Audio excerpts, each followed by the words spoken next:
नमस्कार साथियों, online nursing classes में आपका स्वागत है। आज हम देखते हैं एक और important topic fundamental of nursing से related nasogastric tube insertion. NG tube insertion का प्रोसीजर कैसे किया जाता है, इससे रिलेटेड भी काफी एग्जाम में क्वेश्चंस आते हैं। NG tube insertion, NG tube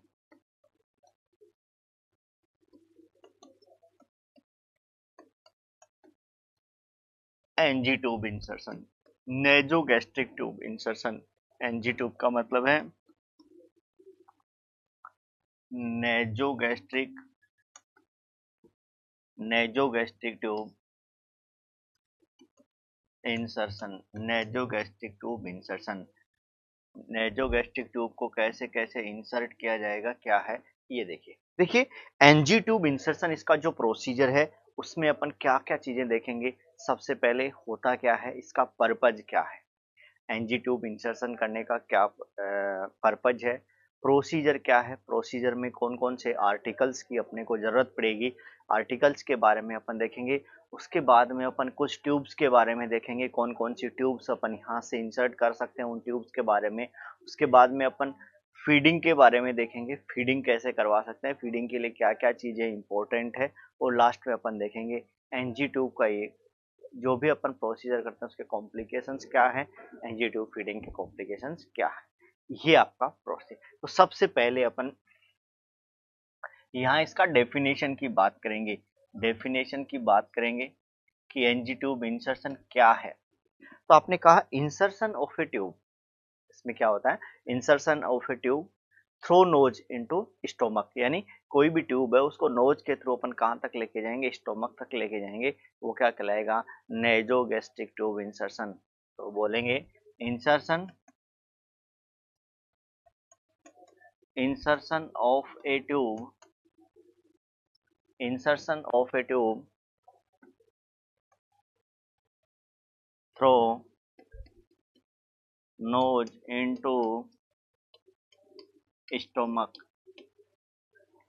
through nose into stomach. तो आपने कहा insertion of a tube through nose into stomach, यानी कोई भी ट्यूब है उसको नोज के थ्रू कहाँ लेके जाएंगे, स्टोमक में लेके जाएंगे, वो क्या कहलाती है, एनजी ट्यूब इंसर्शन कहलाती है। सबसे पहले ही तो आपने सिर्फ डेफिनेशन देखा है, डेफिनेशन क्या है। अब अपन सेकंड पार्ट पे चलते हैं, इसका पर्पज क्या है, क्या पर्पज है, क्या पर्पज के कंडीशन के कारण आप में। तो देखिए क्या क्या है। तो सबसे पहले अपन बात करते हैं, फीडिंग करवाने के लिए अपन इसका यूज कर सकते हैं, फीडिंग करवाने के लिए इसको बोलते हैं गैस्ट्रिक गैवाज बोलते हैं। फिर आपने स्टोमक वॉश करते हैं तो इसको अपन बोलेंगे क्या, गैस्ट्रिक लावाज बोलते हैं, लावाज के लिए अपन इसका यूज कर सकते हैं गैस्ट्रिक लावाज, गैस्ट्रिक लावाज, गैस्ट्रिक लावाज का मतलब है वॉश करना। तीसरा इसका जो इम्पोर्टेंट आपका पर्पज है वो है डीकम्प्रेशन, डीकम्प्रेशन, डीकम्प्रेशन अपन कर सकते हैं, डीकम्प्रेशन कर सकते हैं, इंटेस्टिनल और स्टोमक डीकम्प्रेशन, यानी गैसियस डिस्टेंशन को रिलीव कर सकते हैं, डीकम्प्रेशन। तो तीन मेन पर्पज हो गए, फीडिंग करवा सकते हैं अपन इससे, या लावाज कर सकते हैं, वॉश कर सकते हैं, और तीसरा आपने बोला डीकम्प्रेशन किया जा सकता है। तो ये इसके मेन क्या है, पर्पज हैं। अब आगे चलते हैं अपन, प्रोसीजर, प्रोसीजर क्या है, क्या प्रोसीजर करेंगे, क्या क्या चीजें इसके लिए आवश्यक होती हैं अपने पास, वो देखते हैं। सबसे पहले जब भी कोई प्रोसीजर करने जाते हैं आपके पास आर्टिकल्स होने चाहिए, कौन कौन से आर्टिकल्स आप यहाँ पर यूज करेंगे। आर्टिकल्स में सबसे पहले आपके पास एनजी ट्यूब होनी चाहिए, एनजी ट्यूब होनी चाहिए। एनजी ट्यूब के साथ में जो प्रोसीजर करने के लिए आपके पास इसका एक लुब्रिकेशन, यानी कि 2% जाइलोकेन जेली चाहिए। इसके अलावा आपको ग्लव्स चाहिए, ग्लव्स चाहिए। इसके अलावा आपको एक सिरिंज चाहिए, सिरिंज के अलावा आपको स्टेथोस्कोप चाहिए और एक आपको किडनी ट्रे चाहिए। तो क्या क्या चीजें आपको जरूरी हैं प्रोसीजर करने के लिए, कौन कौन सी चीजों की रिक्वायरमेंट होती है। तो आपने कहा सबसे पहले जो प्रोसीजर आप करने जा रहे हो उस प्रोसीजर से रिलेटेड आर्टिकल्स आपके पास, नेजोगेस्ट्रिक ट्यूब आपके पास होनी चाहिए, जाइलोकेन जेली आपके पास, ग्लव्स होने चाहिए, सिरिंज होनी चाहिए। ये सिरिंज का क्या काम है, यहाँ पे सिरिंज 5 ml की हो सकती है या 10 ml की सिरिंज हो सकती है, कोई भी आपके पास हो सकती है। क्यों, इससे अपन चेक करेंगे, इसका प्लेसमेंट कंफर्मेशन के लिए भी जरूरी है। स्टेथोस्कोप चाहिए और एक किडनी ट्रे चाहिए अगर कोई सिक्रीशंस आते हैं तो। क्लियर है, तो ये आपको कुछ आर्टिकल्स की जरूरत होती है। अब आपने यहाँ 1 बाई 1 देखी। सबसे पहले आपने एनजी ट्यूब की बात की, उसके बाद में प्रोसीजर कहें। एनजी ट्यूब का साइज क्या है, एनजी ट्यूब का क्या साइज है, साइज की बात यहाँ करेंगे। देखिए साइज में अपन बोलते हैं यहाँ पे 5 फ्रेंच से लेकर के 22 फ्रेंच तक की ट्यूब्स पाई जाती हैं। 5 फ्रेंच से लेकर के 22 फ्रेंच तक की ट्यूब्स पाई जाती हैं। उसमें यहाँ अपन बोलते हैं इन्फेंट होता है, इन्फेंट तक उसमें अपन 5 फ्रेंच से लेकर के 8 फ्रेंच तक की अपन ट्यूब यूज कर सकते हैं। जबकि चाइल्ड जो होता है, चाइल्ड में 10 फ्रेंच से लेकर के 14 फ्रेंच तक का ट्यूब यूज कर सकते हैं। जबकि एडल्ट क्लाइंट में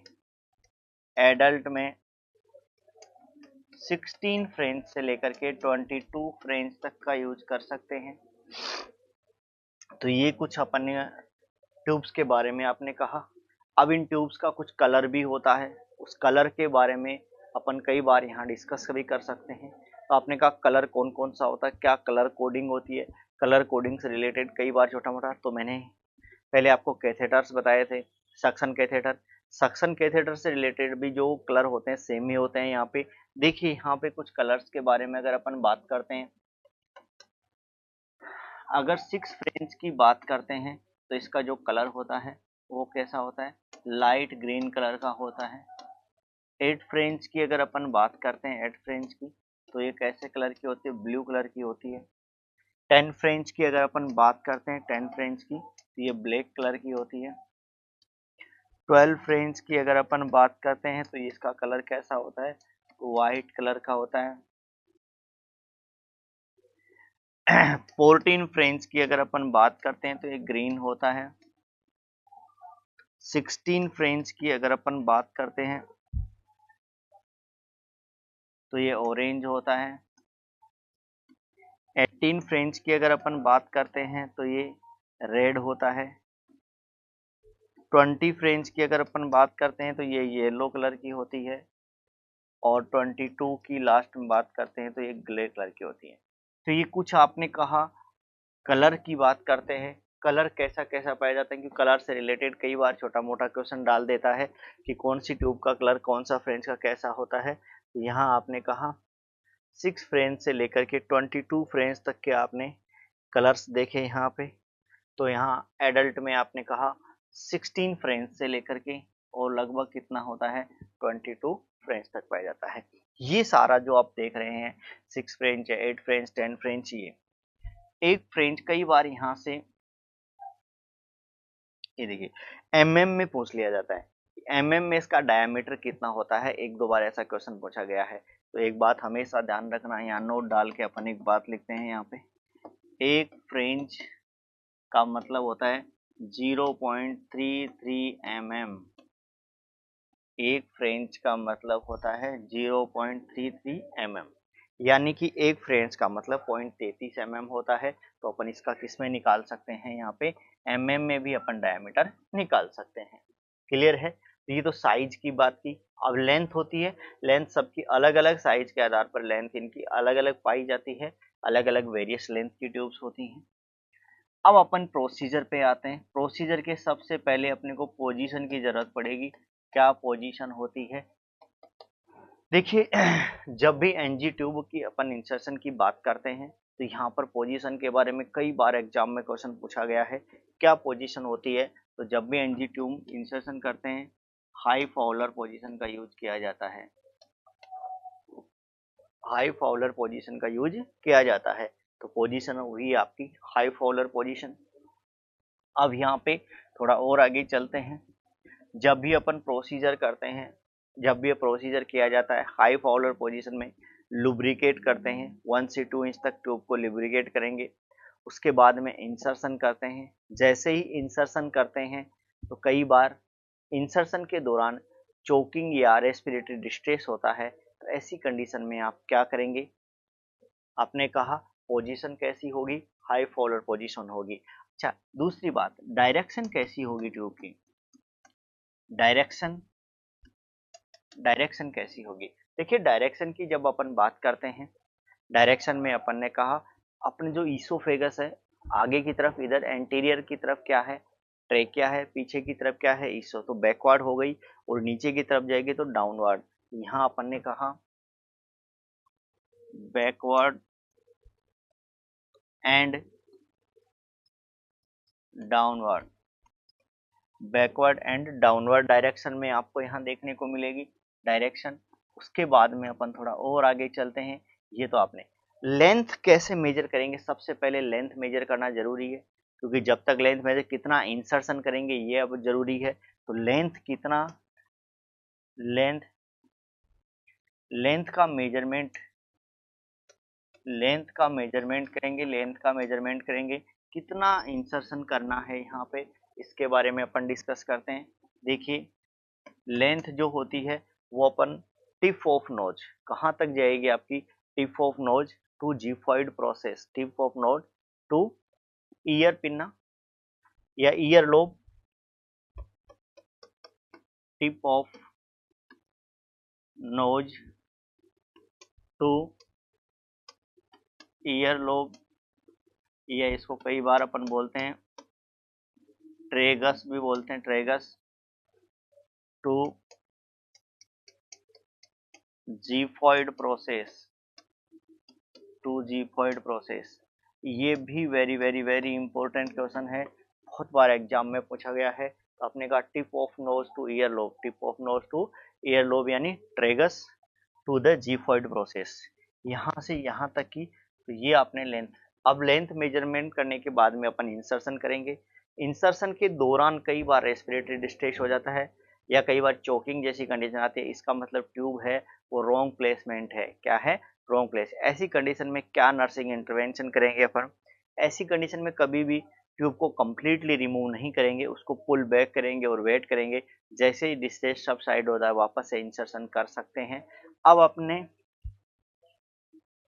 ये प्रोसेस में आपने सबसे पहले अपन कहेंगे lubricate, lubricate the tube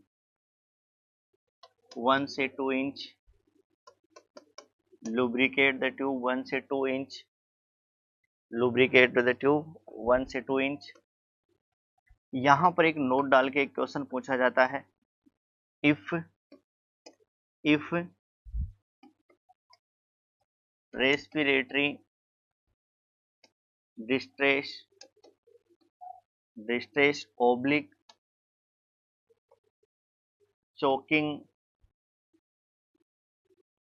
choking occurs during insertion of NG tube, then nursing intervention क्या होगा? नर्सिंग इंटरवेंशन क्या होगा? इंटरवेंशन क्या होगा? देखिए यहाँ पर आपने एक क्वेश्चन पूछा, एक बात वही बार क्वेश्चन पूछा जाता है कि जब आप ट्यूब को इंसर्शन कर रहे हो और इंसर्शन करते टाइम पे अगर आपको रेस्पिरेटरी डिस्ट्रेस या चोकिंग हो जाए अचानक से, तो उस कंडीशन में आपका क्या नर्सिंग इंटरवेंशन होगा? यहाँ ये क्वेश्चन कई बार एग्जाम में पूछा जा सकता है। तो इसका मतलब क्या नर्सिंग अपन ने अभी कहा था उसको कंप्लीटली रिमूव नहीं करेंगे, पुल बैक करेंगे और वेट करेंगे। तो अपन कहेंगे यहाँ पे pull back and wait for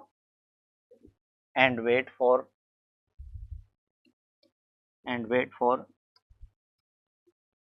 subside the distress।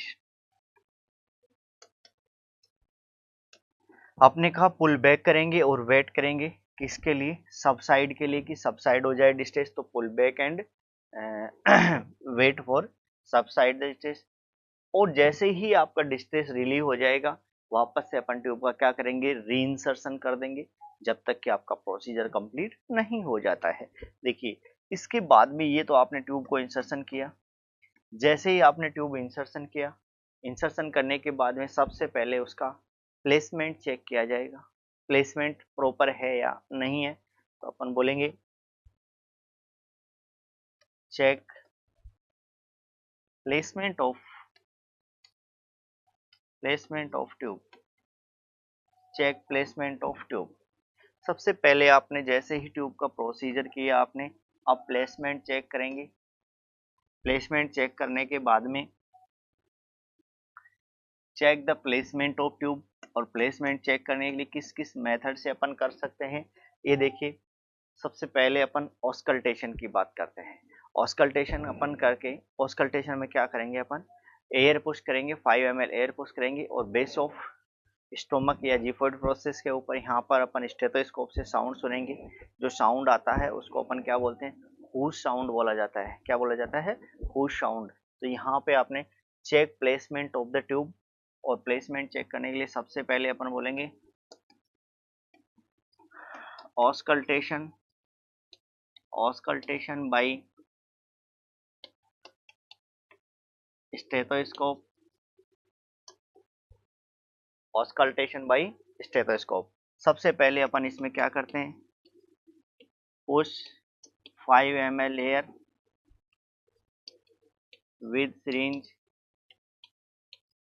With syringe, और यहाँ पे सबसे पहले एक hear sound at xiphoid process पे एक साउंड सुनेंगे, और इस साउंड को अपन बोलते हैं क्या, हुश साउंड। इस जो साउंड सुनाई देता है उस साउंड को अपन क्या बोलेंगे, हुश साउंड। और इसका मतलब है कि आपका ट्यूब का जो प्लेसमेंट है वो प्रॉपर है, ट्यूब का जो प्लेसमेंट सही है। तो सबसे पहले अपन हुश साउंड सुनाई देते हैं ऑस्कल्टेशन के साथ, वो भी जिफोइड प्रोसेस पे अपन सुनेंगे। दूसरा यहाँ पे check pH of gastric content, check pH of gastric content. देखो जैसे ही आपने ट्यूब को इंसर्ट किया उसके बाद में अपन एस्पिरेट करके देखेंगे गैस्ट्रिक कंटेंट, उसका पीएच चेक करेंगे। अगर पीएच लेस देन 4 है इसका मतलब क्या है, ये स्टोमक में है। तो पीएच कितना होना चाहिए, पीएच कितना होना चाहिए, लेस देन 4। पीएच कितना होना चाहिए, लेस देन 4। तो लेस देन 4 पीएच होना चाहिए, इसका मतलब है ये कहाँ पे है, स्टोमक में है। थर्ड आता है आपका एक्सरे। देखो एक्सरे से कैसा पता चलेगा कि ये जो आपकी ट्यूब है वो कहाँ है, इसमें एक रेडियो मार्कर लाइन पाई जाती है। क्या पाई जाती है एक्सरे में, रेडियो मार्कर लाइन पाई जाती है, रेडियो मार्कर लाइन पाई से आप उसकी पोजीशन को देख सकते हैं, रेडियो ओपेक लाइन भी बोलते हैं इसको। और ये कन्फर्मेटिव डायग्नोसिस है, ये कन्फर्मेटिव है कि आपकी ट्यूब कहाँ है। तो कन्फर्मेटिव अगर मेथड की बात करते हैं तो वो कौन सा होगा, एक्सरे होगा। देखो कई बार यहाँ से क्वेश्चन थोड़ा सा चेंज करके देता है, कई बार ये पूछता है कि आप एक क्लाइंट को फीडिंग करवाने जा रहे हैं और फीडिंग करवाने से पहले एवरी टाइम पे आपको क्या करना चाहिए, प्लेसमेंट चेक करना चाहिए। तो ऐसी कंडीशन मोस्ट कन्फर्मेटरी मेथड कौन सा होगा, देखो एवरी टाइम जब जब आप फीडिंग कराने जाते हैं, उस फीडिंग कराने के लिए आपको बार बार आप एक्सरे नहीं करवा सकते। ऐसी कंडीशन में अपन उसका, क्योंकि अपने को रेजिडुअल वॉल्यूम चेक करना होता है, उसी टाइम उसका अपन पीएच भी चेक कर सकते हैं और उसे पता कर सकते हैं कि उसका प्लेसमेंट प्रॉपर है। तो ऐसी कंडीशन में अपन, जो इस कंडीशन में आपका होगा वो किसका होगा, एस्पिरेशन ऑफ गैस्ट्रिक कंटेंट आपका कंफर्मेटिव डायग्नोसिस हो सकता है। अब लास्ट में है for observe air bubbles observe air bubbles. देखो एयर बबल को ऑब्जर्व करेंगे इन पॉट ऑफ वाटर, एक पानी का एक बर्तन ले लेंगे, एक वाटर का बर्तन ले लेंगे और उस बर्तन में वाटर ले लेंगे और उसमें जो टिप है उसको डिप करेंगे। अगर एयर कंटिन्यू एयर बबल्स आ रहे हैं इसका मतलब है रॉन्ग प्लेसमेंट हो सकता है। तो observe air bubbles in pot of water, dip the tip of tube, observe air bubbles in the pot of water, dip the tip of tube and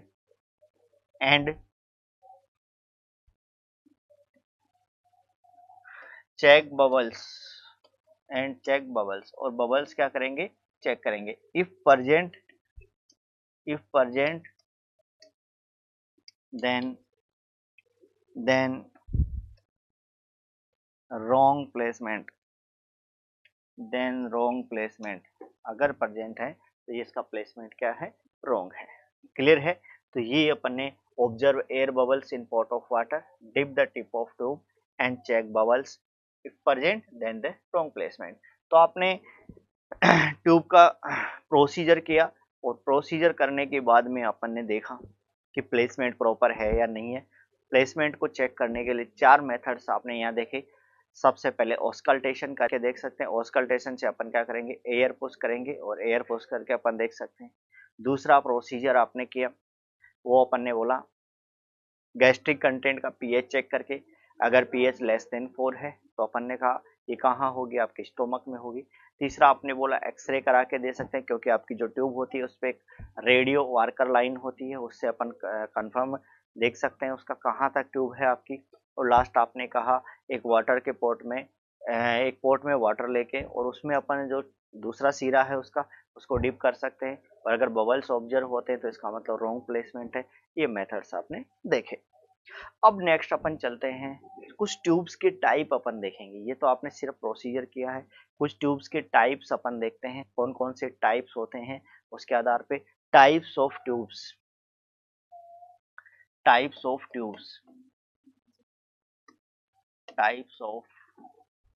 tubes, कौन कौन सी ट्यूब्स पाई जाती हैं, उनका क्या क्या टाइप्स है, उसके आधार पे देखिए कई प्रकार के। आपने कहा नेजोगैस्ट्रिक यानी नोज से अपन गैस्ट्रिक की तरफ अलग अलग ट्यूब्स होते हैं, उनका पर्पज भी अलग अलग हो सकता है।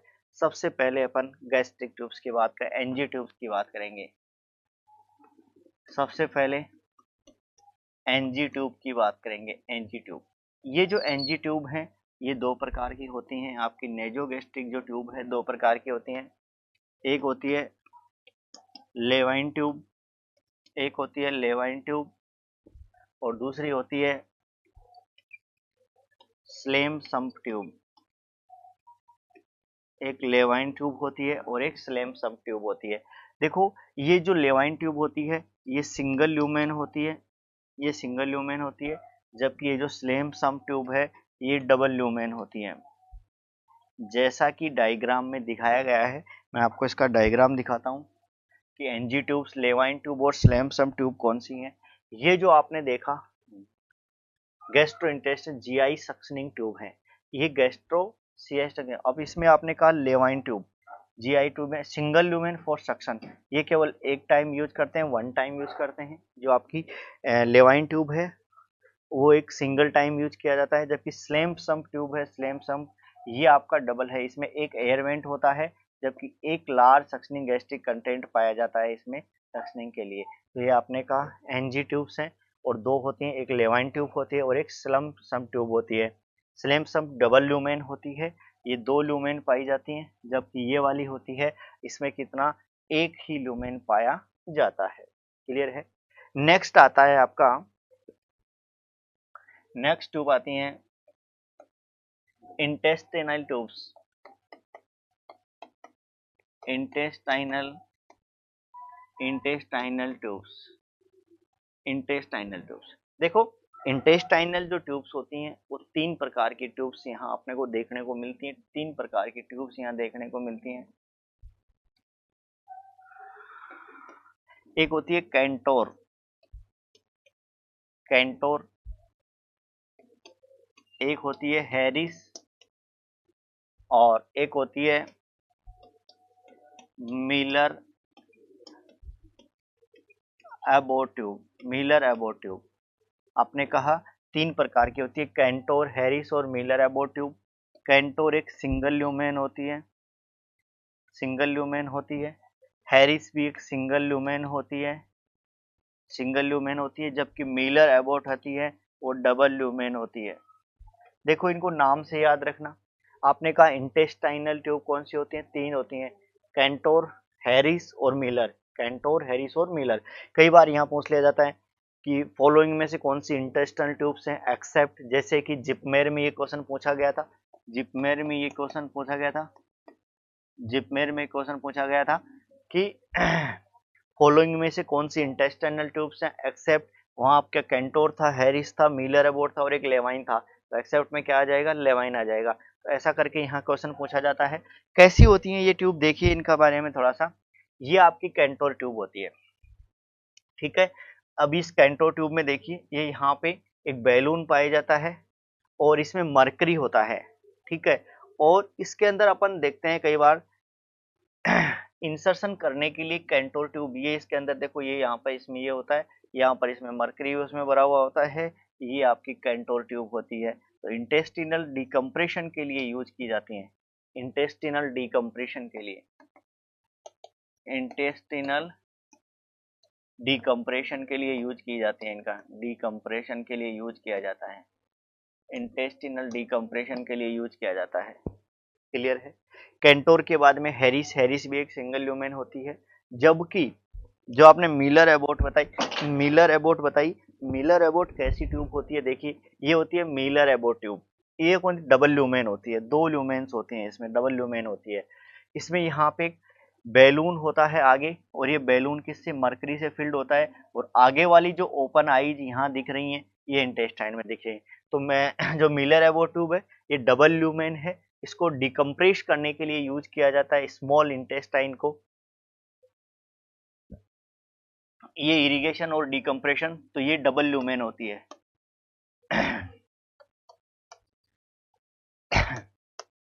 तो ये जो लूमेन होती है, जो ट्यूब होती है, कैसी होती है? Double lumen. Miller Abbott tube ये कैसी है बताइए आपने? डबल ल्यूमेन ट्यूब होती है, डबल ल्यूमेन ट्यूब पाई जाती है। तो मिलर एबोट ट्यूब। अब थोड़ा और आगे चलते हैं। कुछ ट्यूब्स होती हैं आपकी oesophageal gastric, oesophageal, oesophageal gastric tubes, oesophageal gastric tubes, oesophageal gastric tubes. ये ईसोफेजियल गैस्ट्रिक ट्यूब्स का यूज कहाँ होता है? किसके लिए यूज करते हैं? इसका यूज कहाँ किया जाता है? ईसोफेजियल वेरिसेज के लिए। जो ईसोफेजियल गैस्ट्रिक ट्यूब है, ईसोफेजियल ट्यूब है, ईसोफेजियल वेरिसेज जो ट्यूब होती हैं इनका किसके लिए यूज कहाँ किया जाता है? ईसोफेजियल वेरिसेज के लिए यूज करते हैं। इसका यूज कहाँ करते हैं?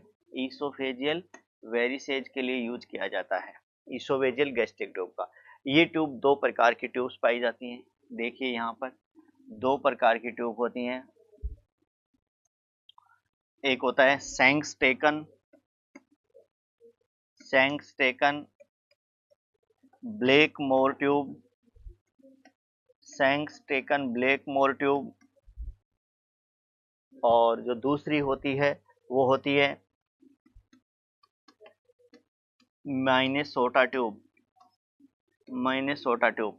तो आपने कहा सैंक्सटेकन ब्लैक मोर ट्यूब और दूसरे आपने कहा मिनेसोटा ट्यूब। ये दो, ये जो आपकी सैंक्सटेकन ट्यूब होती है ये 3 ल्यूमेन होती है, ये वाली 3 ल्यूमेन होती है, जबकि मिनेसोटा जो ट्यूब होती है वो 4 ल्यूमेन होती है, 4 ल्यूमेन होती है, ये 4 ल्यूमेन होती है। तो एक 3 ल्यूमेन हुई और एक 4 ल्यूमेन। ये कैसे फंक्शन करती हैं, क्या है, इनके बारे में one by one upon discuss करते हैं।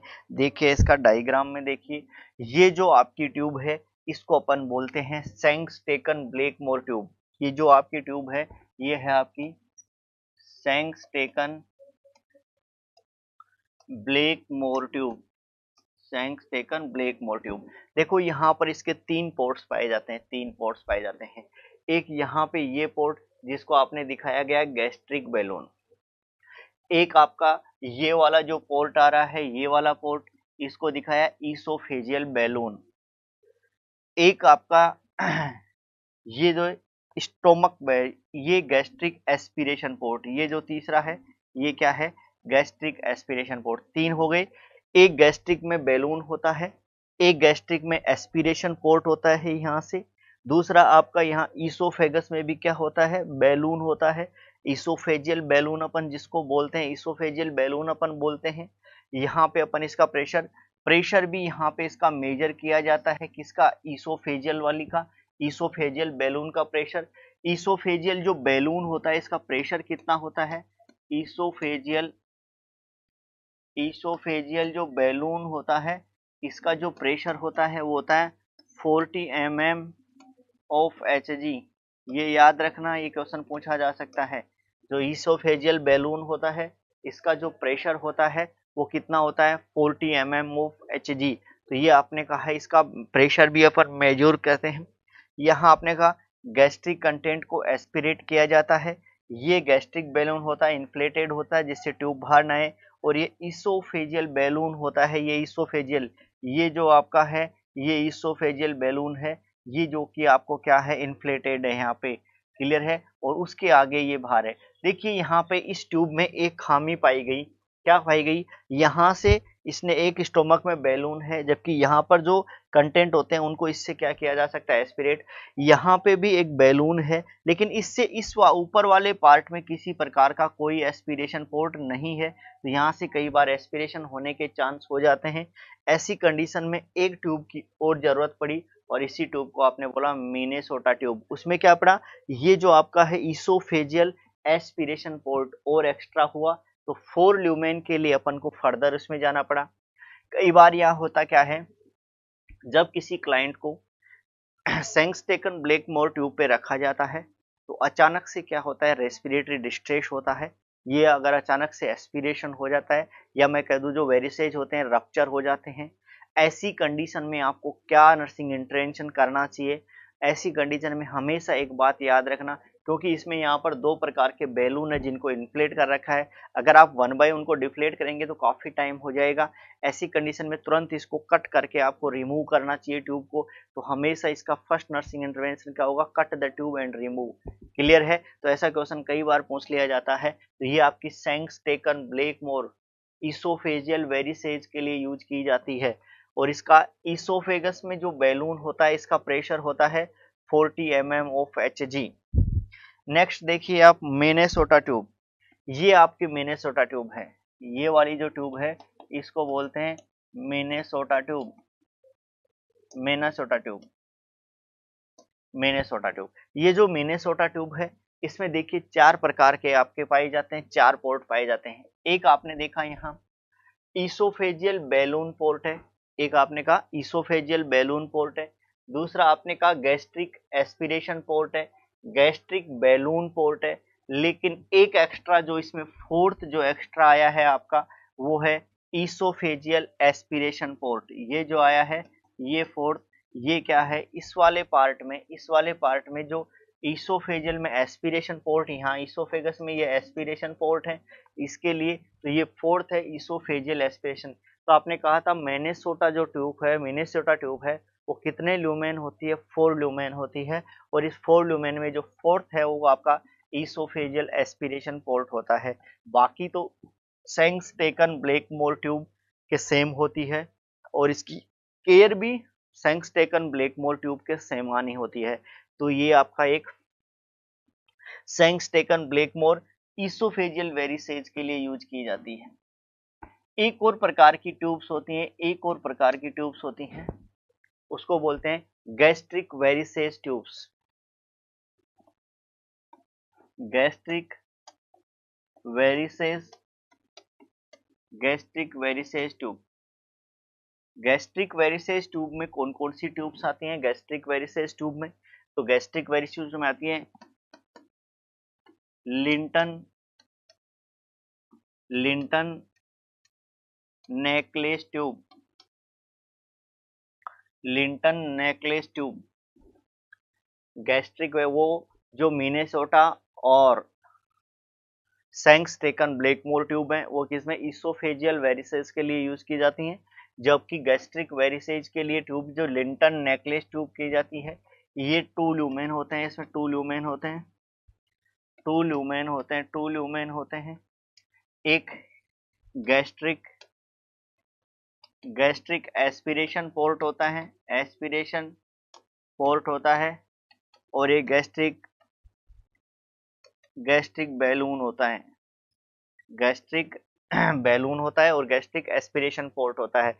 कैसी होती है ये गैस्ट्रिक वेरिसेज ट्यूब? देखिए ये कैसा आपका, ये है Linton necklace tube.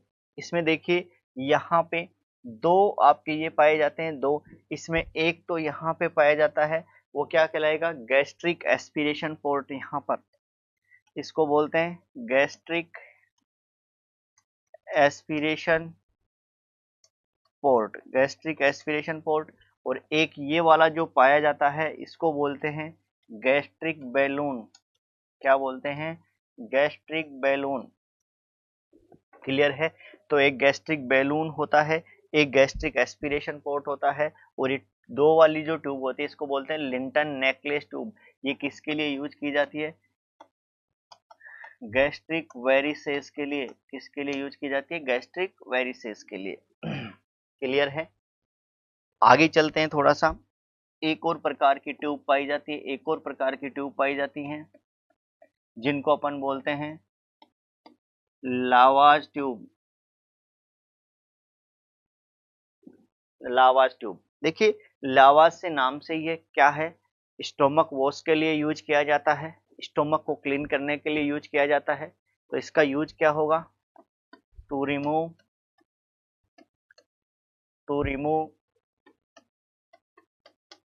Toxic substances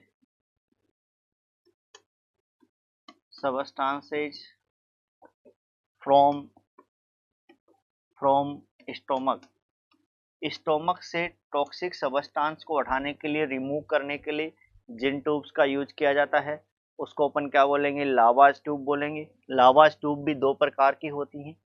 ये जो लावाज ट्यूब है ये भी 2 प्रकार की होती हैं।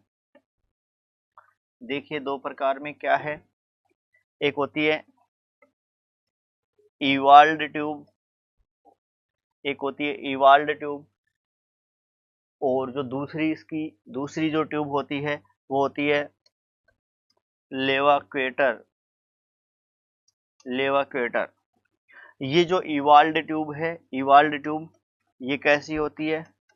ये सिंगल ल्यूमेन होती है, जबकि ये जो लेवाक्वेटर होती है ये कैसी होती है? ये डबल ल्यूमेन होती है, डबल ल्यूमेन होती है। तो आपने कहा इवाल्ड ट्यूब सिंगल ल्यूमेन होती है, जबकि लेवाक्वेटर है वो कैसी होती है?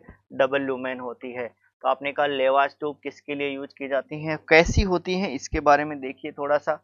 ये आपकी इवाल्ड ट्यूब है, ये इवाल्ड ट्यूब है, ये सिंगल ल्यूमेन है, और ये जनरली इसका लावाज के लिए यूज किया जाता है।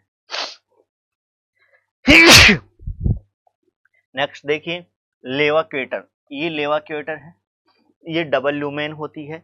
इसमें देखो 2 लूमेन है, एक लार्ज सक्शन लूमेन होती है और एक वेंट और होता है लार्ज। ये ओपन आईज होती हैं, एक से अपन सॉल्यूशन डालते हैं और दूसरे से रिमूव कर लेते हैं। तो टॉक्सिक सबस्टांस को रिमूव करने के लिए एक और है, उसको अपन ने क्या बोला? लेवाक्वेटर ट्यूब भी बोलते हैं, लेवाक्वेटर ट्यूब भी बोलते हैं। तो ये कुछ टाइप्स के ट्यूब्स आपने देखे और उनका क्या यूज होता है ये भी आपने, इनके डायग्राम आपने देखे, और डायग्राम के आधार पे आप ध्यान रखना कई बार एग्जाम में भी यहाँ से डायग्राम पूछ लिए जाते हैं, तो थोड़ा सा डायग्राम को भी अच्छे से ध्यान में देख के चलें। अब अपन नेक्स्ट चलते हैं यहाँ पे। थोड़ा सा और आगे चलते हैं यहाँ।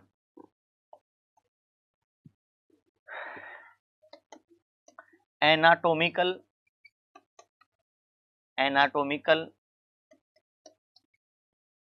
Placement of tubes.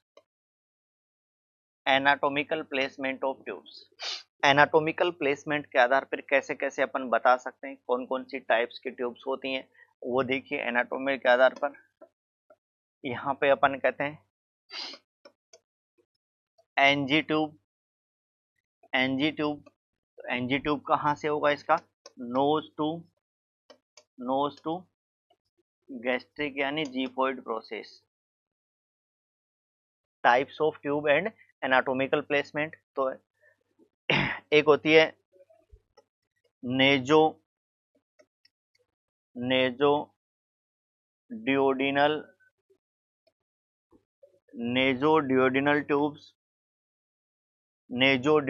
ट्यूब्स, और ये कहाँ तक होती हैं? नोज टू डियोडिनम, जैसा नाम होता है वहीं तक इनका प्लेसमेंट होता है। और तीसरा जो आप बता ही रहे हैं,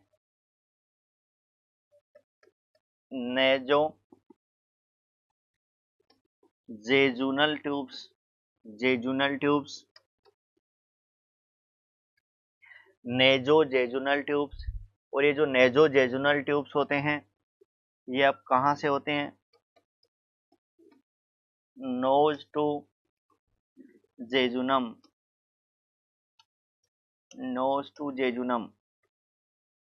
तो आपने कहा कि 3 प्रकार के एनाटॉमिकल प्लेसमेंट और टाइप्स ऑफ ट्यूब होती हैं। नेजो ट्यूब या नेजोगैस्ट्रिक ट्यूब होती है, एक नेजो डियोडिनल ट्यूब। नेजोगैस्ट्रिक का मतलब स्टोमक तक जाएगी, नेजो डियोडिनम का मतलब है डियोडिनम तक जाएगी नोज से, और नोज से डियोडिनम, जेजुनम का मतलब है जेजुनम तक। तो नेजो डियोडिनल और नेजो गैस्ट्रिक ट्यूब। क्लियर है? ये एनाटॉमिकल प्लेसमेंट कई बार पूछ लिया जाता है, थोड़ा सा ध्यान रखें। आगे चलते हैं अपन। अब बात करते हैं अपन जिस पर्पज के लिए अपन कई बार एनजी ट्यूब या ये लगाया है, उस पर्पज से रिलेटेड क्या है। देखिए क्या मेन पर्पज क्या है। मेन पर्पज में आप देखिए फीडिंग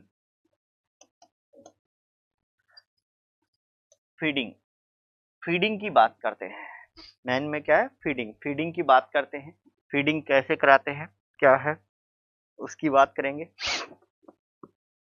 सबसे पहले फीडिंग के लिए कौन कौन सी चीजें जरूरी हैं उनके बारे में अपन देखेंगे। तो अपने सबसे कहा पोजीशन। फीडिंग के लिए यहाँ पोजीशन कौन सी होनी चाहिए? फीडिंग के लिए जनरली अपन कौन सी पोजीशन देते हैं? सेम फाउलर पोजीशन में रखते हैं। जब भी अपन किसी को फीडिंग कराते हैं, कौन सी पोजीशन है? सेम फाउलर, जिससे एस्पिरेशन से बचा जा सके। देखो, जब भी अपन फीडिंग करवाते हैं, कुछ बातों का अपने को स्पेशली ध्यान रखना पड़ेगा। सबसे पहले असेसमेंट करेंगे। असेसमेंट में सबसे पहले क्या असेसमेंट करेंगे? Residual volume.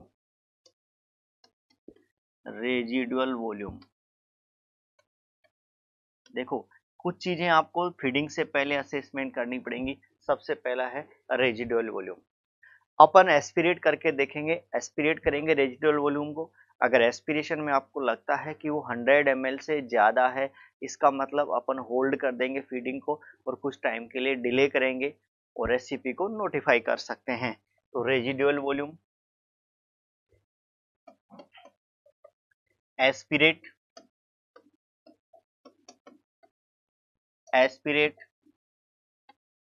The residual volume, before feeding. Feeding से पहले हमेशा रेजिडुअल वॉल्यूम को एस्पिरेट करेंगे। अगर यहाँ पे क्वेश्चन आता है इफ क्वेश्चन यहाँ पर ये बनता है if residual volume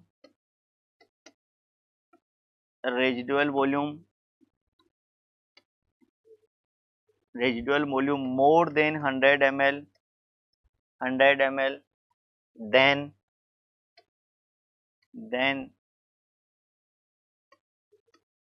hold the feeding hold the feeding, hold the feeding and notify the SCP। तो आपने कहा अगर अपन फीडिंग करवाते हैं और फीडिंग करवाने से पहले सबसे पहले रेजिडुअल वॉल्यूम को असेस किया जाएगा, और अगर रेजिडुअल वॉल्यूम आपने कहा 100 ml से ज़्यादा है तो अपन फीडिंग को क्या कर देंगे, होल्ड कर देंगे कुछ टाइम के लिए, और अपन नोटिफाई करेंगे SCP को। नंबर एक बात। नंबर दूसरी बात, जब भी आप फीडिंग कराते हैं, फीडिंग कराने से पहले एक और चीज असेस किया जाएगा, बॉवेल साउंड। दूसरा, assess bowel sound, assess bowel sound.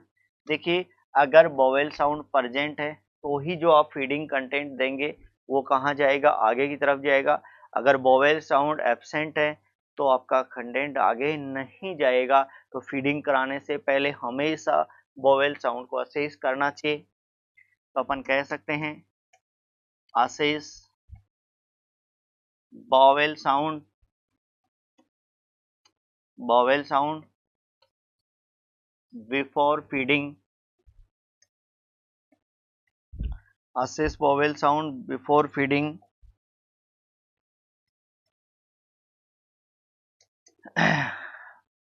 Feeding करवाने से पहले हमेशा बॉवेल साउंड असेस करना चाहिए। यहाँ क्वेश्चन क्या बनता है, यहाँ क्वेश्चन ये बनता है इफ अगर बॉवेल साउंड एब्सेंट हो तो अपन क्या करेंगे, तो ऐसी कंडीशन में अपन होल्ड कर देंगे और एससीपी को नोटिफाई करेंगे। If bowel sound absent, if bowel sound absent, then hold the feeding, hold the feeding and notify the SCP। यहाँ पे क्या करेंगे, वोवेल साउंड अगर एब्सेंट है या तो वो अपन इफ वोवेल साउंड एब्सेंट, यहाँ पे अपन कहेंगे if bowel sound absent, then if bowel sound absent then hold the feeding and. ये क्वेश्चन कई बार पूछ लिया जाता है, क्लियर है। तो hold the feeding, hold the feeding and notify the SCP। तीसरा क्वेश्चन बनता है, देखो जब भी अपन फीडिंग करवाने जाते हैं, फीडिंग करवाने जाते हैं, ऑलवेज ऑलवेज एवरी फीडिंग से पहले आपको प्लेसमेंट कंफर्म करना चाहिए।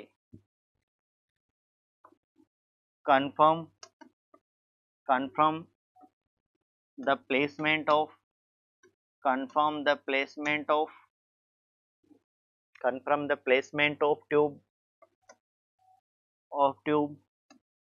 before every time, before every time,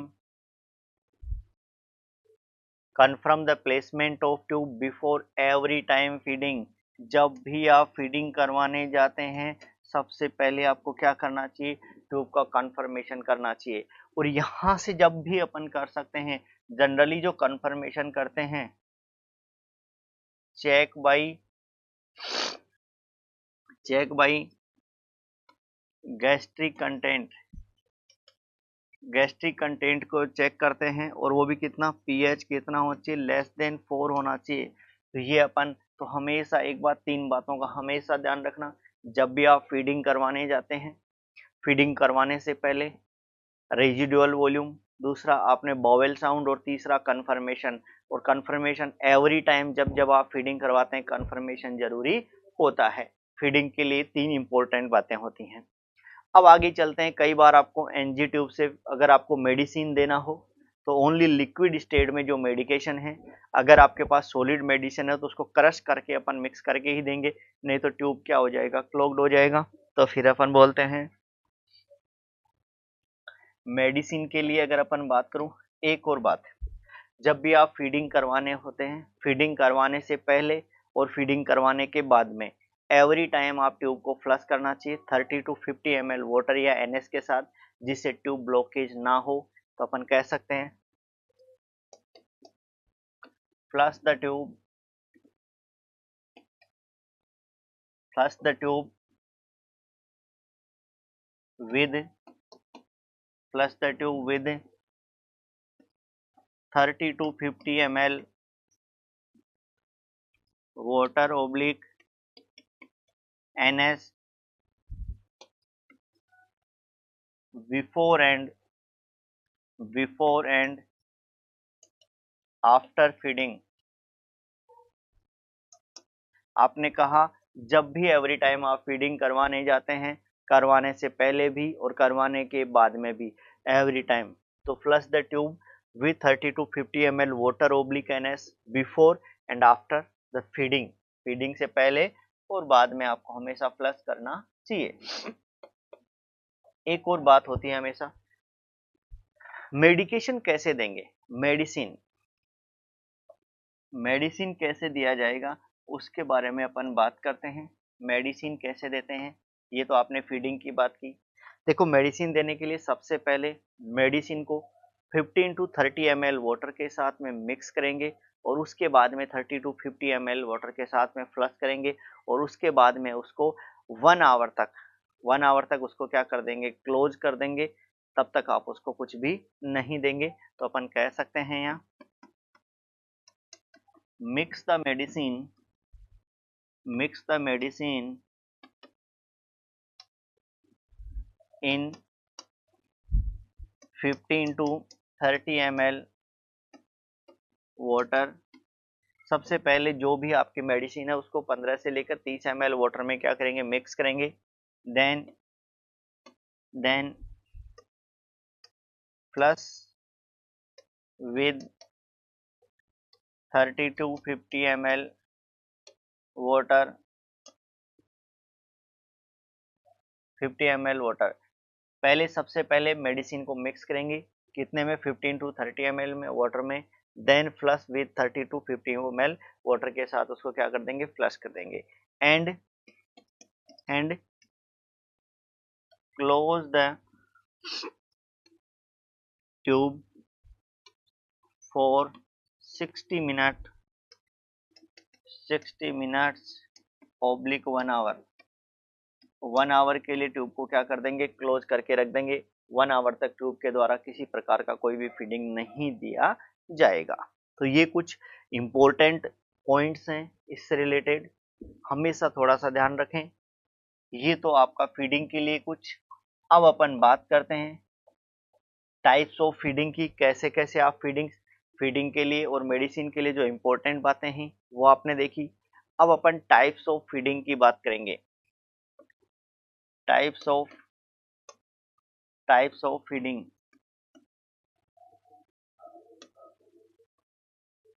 types of feeding, देखो कैसे कैसे आप फीडिंग दे सकते हैं, कैसे कैसे अपन फीडिंग दे सकते हैं। सबसे पहले अपन बात करते हैं बोलस। बोलस का मतलब है नॉर्मल जो मील पैटर्न होता है, मील फीडिंग पैटर्न होता है, वही आपका बोलस कहलाता है।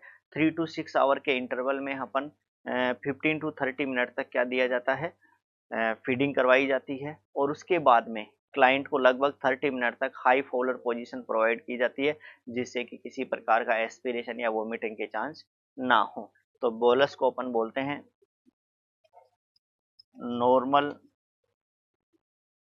नॉर्मल मील फीडिंग पैटर्न।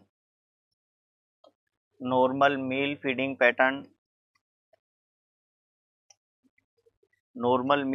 पैटर्न होता है। इसमें अपन ने कहते हैं provide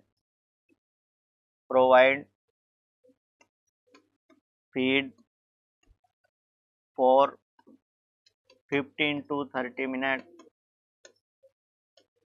provide feed for 15 to 30 minute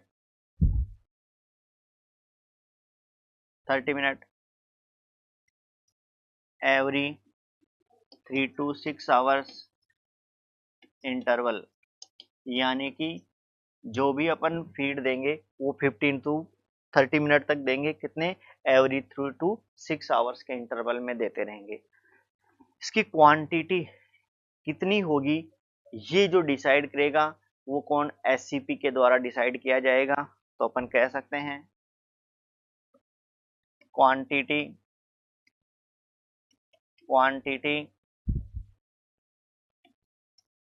decide by SCP या प्रेस्क्राइब्ड बाय एससीपी, जो क्वांटिटी है वो किसके द्वारा प्रेस्क्राइब किया जाएगा या डिसाइड किया जाएगा, एससीपी के द्वारा डिसाइड किया जाएगा।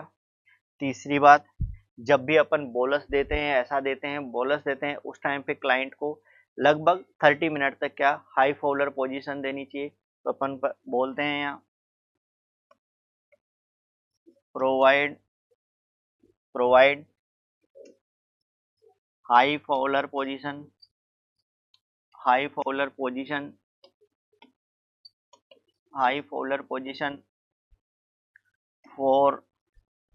for 30 minutes after bolus feeding।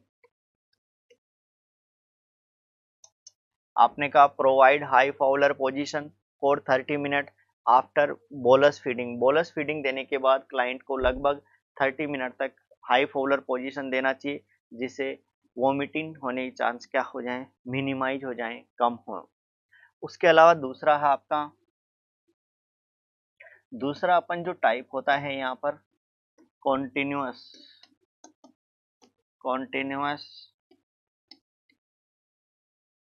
Feeding. Continuous feeding के लिए अपन बोल सकते हैं यहाँ पे कि ये कितने टाइम तक प्रोवाइड किया जाएगा, प्रोवाइड फॉर 24 आवर्स तक, या feeding for 24 hours period, feeding for 24 hours period. 24 hours period के लिए फीडिंग कराते हैं बाय यूज ऑफ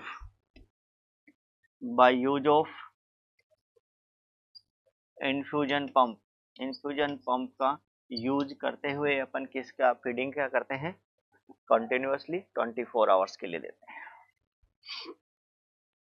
थर्ड है साइक्लिकल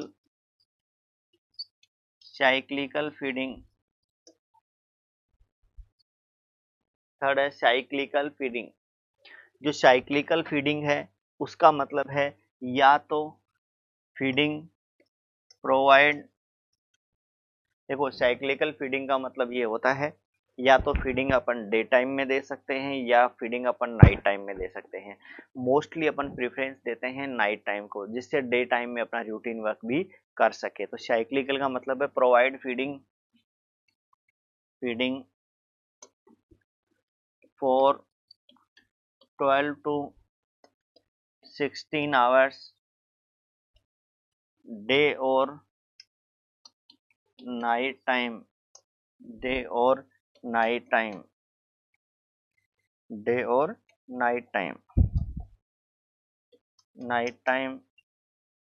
मेनली प्रेफरेंस किसको देते हैं, mainly in night time. Mainly कब यूज करते हैं, नाइट टाइम में, जिससे डे टाइम क्या रहेगा, फ्री रहेगा। नाइट टाइम में फीडिंग करेंगे तो डे टाइम फ्री रहेगा और डे टाइम में आपका कोई रूटीन वर्क भी कर सकता है। क्लियर है।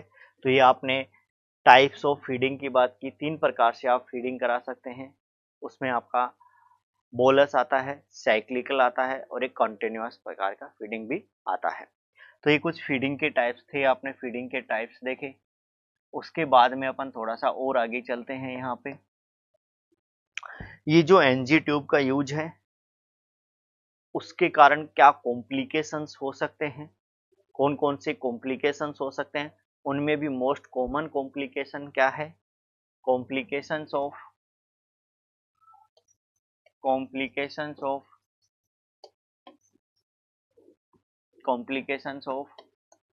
NG tube feeding. NG tube feeding के कारण कौन कौन से कॉम्प्लिकेशंस हो सकते हैं, ये अपन देखते हैं। मोस्ट कॉमन कॉम्प्लिकेशन कौन सा होता है, ये क्वेश्चन भी कई बार एग्जाम में पूछा जाता है, तो कॉम्प्लिकेशन की बात अपन यहाँ करेंगे। देखिए कौन कौन सी कॉम्प्लिकेशन होते हैं। बहुत से क्लाइंट होते हैं जिनको लैक्टुलोज के कारण इंटॉलरेंस होता है, ऐसे क्लाइंट को डायरिया होने के चांस होते हैं। तो यहाँ पे सबसे फर्स्ट आपका आएगा डायरिया, डायरिया। और ये क्यों होता है? लैक्टुलोज इंटॉलरेंस के कारण, लैक्टुलोज इंटॉलरेंस के कारण। और डायरिया को यहाँ बोलते हैं most common complication, most common complication. जितने भी कॉम्प्लिकेशन होंगे उनमें मोस्ट कॉमन कॉम्प्लिकेशन होता है वो आपका डायरिया है। मोस्ट कॉमन कॉम्प्लिकेशन क्या है? डायरिया है। तो आपने कहा मोस्ट कॉमन कॉम्प्लिकेशन, तो डायरिया लैक्टुलोज इंटॉलरेंस का काम करेगा यहाँ पे, लैक्टुलोज इंटॉलरेंस। दूसरा, दूसरा आपका है यहाँ पे वोमिटिंग। देखो कई बार अपन ने अगर प्रॉपरली जब प्रॉपर नहीं दिया आपने और असेस नहीं किया क्लाइंट को, और गया अपन जब रेजिडुअल वॉल्यूम मेजर नहीं करते हैं या अपन ने एयर पुश कर देते हैं, ऐसी कंडीशन में गैस्ट्रिक डिस्टेंशन हो जाता है, वोमिटिंग हो जाती है। तो वोमिटिंग भी इसका क्या है? एक कॉमन कारण है। तीसरा आपका है clogged tube, clogged tube. Clogged tube का मतलब है ट्यूब का ब्लॉक हो जाना। और ब्लॉक क्यों होती है? अगर अपन लिक्विड स्टेट में नहीं देंगे जो भी आपका फीड और फ्लश नहीं करेंगे तो ऐसी कंडीशन आपको देखने को मिलेगी। और फोर्थ इसका जो कॉम्प्लिकेशन आता है वो आता है एस्पिरेशन, वो आता है एस्पिरेशन। तो एस्पिरेशन भी देखने को मिलता है ऐसा कंडीशन में। तो आपने कहा मोस्ट कॉमन कॉम्प्लिकेशन क्या है? डायरिया। उसके अलावा आपका वोमिटिंग भी हो सकता है, क्लॉग्ड ट्यूब भी हो सकता है और एस्पिरेशन भी हो सकता है। ये आपने एनजी ट्यूब के बारे में देखा। अब जब एनजी ट्यूब को रिमूव करते हैं तो आपको क्या चीज़ों का ध्यान रखना पड़ेगा? जब एनजी ट्यूब लगाते क्यों हैं? अगर किसी क्लाइंट में गैग रिफ्लेक्स नहीं है, गैग रिफ्लेक्स अगर नहीं है तो अपन एनजी ट्यूब का यूज करते हैं क्योंकि वो स्वेलो नहीं कर पाएगा। लेकिन जैसे ही गैग रिफ्लेक्स अपीयर हो जाता है तो अपन एनजी ट्यूब के बजाय ओरल इनटेक को बढ़ा के एनजी ट्यूब को रिमूव भी कर सकते हैं। तो रिमूविंग ऑफ एनजी ट्यूब, देखिए यहाँ पे जो ट्यूब लगाई है उसको रिमूव भी कर दीजिए। Removing of NG tube, removing of NG tube, removing of NG tube. NG tube को रिमूव क्या करते हैं? सबसे पहले अपन ने कहा check gag reflex, check gag reflex. सबसे पहले गैग रिफ्लेक्स चेक करेंगे। अगर गैग रिफ्लेक्स प्रेजेंट है, इफ इफ प्रेजेंट, अगर गैग रिफ्लेक्स प्रेजेंट है तो अपने को क्लाइंट को क्या निर्देश देना चाहिए, क्या बोलना चाहिए उसको? अगर प्रेजेंट है तो क्या बोला जाएगा यहाँ पर? Check the gag reflex. और गैग रिफ्लेक्स अगर प्रेजेंट है तो क्या कहेंगे अपन? Instruct, instruct to client, instruct to client deep breath, deep breath and hold. Client को इंस्ट्रक्ट करेंगे कि वो डीप ब्रीथ करे और होल्ड करे। और अपन ट्यूब को क्या कर देंगे? Remove, remove the tube, tube को रिमूव भी कर देंगे। Thank you. तो ये अपन एनजी ट्यूब इंसर्शन के बारे में अपन बात किया था। और इसमें आपने क्या क्या देखा? एनजी ट्यूब का डेफिनेशन, इंसर्शन का डेफिनेशन क्या हो रहा है, इसका पर्पज क्या है, प्रोसीजर क्या है। एडल्ट में मेनली अपन 16 फ्रेंच का एनजी ट्यूब यूज किया जाता है, ध्यान रखना इस बात का। साइज क्या होती है, कौन कौन से आर्टिकल्स हैं। उसके बाद में आपने टाइप्स ऑफ ट्यूब्स में बात की, और टाइप्स में एनजी ट्यूब, उसमें दो प्रकार की ट्यूब्स आपने देखी, लेवाइन और स्लेमसम ट्यूब। फिर इंटेस्टाइनल ट्यूब्स आपने देखी, 3 प्रकार की ट्यूब्स आपने देखी, कैंटोर, हैरिस और मिलर एबोट आपने देखी। उसके बाद में आपने ईसोफेजियल गैस्ट्रिक ट्यूब देखी और उसमें आपने 2 प्रकार की, सेंक्सटेकन ब्लैकमोर और मिनेसोटा ट्यूब। उसके बाद में आपने गैस्ट्रिक ट्यूब देखी, और गैस्ट्रिक ट्यूब में अपन ने जनरली जो गैस्ट्रिक ट्यूब है उसमें नहीं, गैस्ट्रिक गैस्ट्रिक वेरिसेज ट्यूब देखी, लिंटन नेकलेस ट्यूब देखी। और उसके बाद में लास्ट में जो आपने कहा लावाज ट्यूब, उसमें आपने इवाल्ड और लेवाग्रेटा ट्यूब देखी। उसके बाद में फीडिंग, फीडिंग के लिए 3 बातें ध्यान रखना है। सबसे पहले प्लेसमेंट चेक करेंगे, उसके बाद में रेजिडुअल वॉल्यूम चेक करेंगे और एक अपन किसका चेक करेंगे, बॉवेल साउंड को असेस करेंगे फीडिंग कराने, और बाद में अपन फ्लश करेंगे ट्यूब को। उसके बाद मेडिसिन देने से, मेडिसिन से पहले अपन मेडिसिन को 15 से 30 ml वाटर में मिक्स करेंगे, उसके बाद में उसको फ्लश करेंगे। उसको 1 घंटे तक अपन कुछ नहीं करेंगे। फिर अपन टाइप्स ऑफ फीडिंग देखे, बोलस है मील में। बोलस जब भी देते हैं उसको अपन 15 टू 30 मिनट में देते हैं और 3 टू 6 आवर्स के इंटरवल में देते हैं। इसकी जो फ्रीक्वेंसी या मैं कहूँ इसका जो क्वांटिटी है वो प्रेस्क्राइब्ड किया जाता है एससीपी के द्वारा। और उसके बाद में कॉम्प्लिकेशंस में 4 डायरिया हो सकता है, वॉमिटिंग हो सकता है, एस्पिरेशन और क्लॉग्ड ट्यूब हो सकता है। मोस्ट कॉमन इसमें डायरिया होता है और लास्ट में ट्यूब को रिमूव कर दिया। Okay, thank you.